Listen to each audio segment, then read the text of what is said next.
Take a quick look at the McFarlane Toys DC Multiverse Superman Deluxe Theatrical Edition from the brand new movie.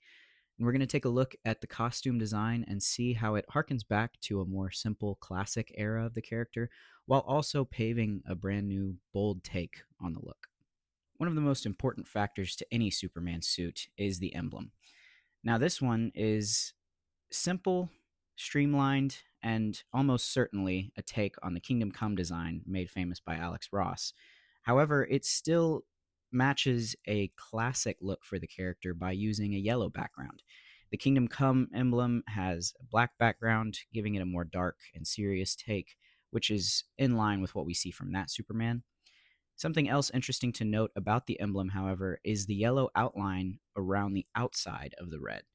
McFarlane Toys doesn't have the cleanest paint application on this part of the figure, but it does do a good job of showing that off. And that really goes all the way back to his start in animation with the Max Fleischer comics. Some of the most classic Superman designs feature that yellow outline. In fact, his very first appearance in comic book form had a yellow outline.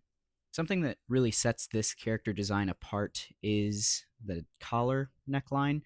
Typically, we see Superman with a more open collar, and honestly, when we see the high neck collar, it's more for a authoritative or forceful version of the character.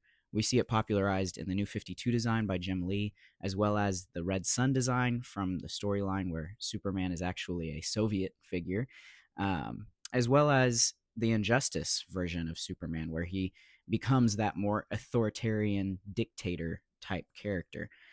However, I think that this costume has a slightly more open neck while still having that collar, and it almost resembles a worker's uniform, something that a laborer might wear, which to me really is shown by a lot of the different aspects of this new Superman costume.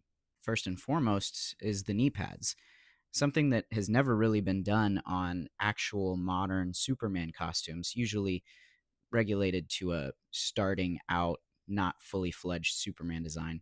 There's knee pads as well as more padding in certain areas of the costume. There are these dynamic lines, which are, of course, divisive and honestly aren't really my favorite look for the character, but I do appreciate the added padding that really goes a long way to making this look like a uniform that a normal laborer would wear, making Superman a little bit more down to earth than he's been in recent interpretations.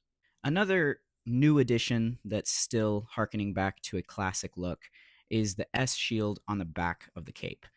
Now, this is another look that is a bit divisive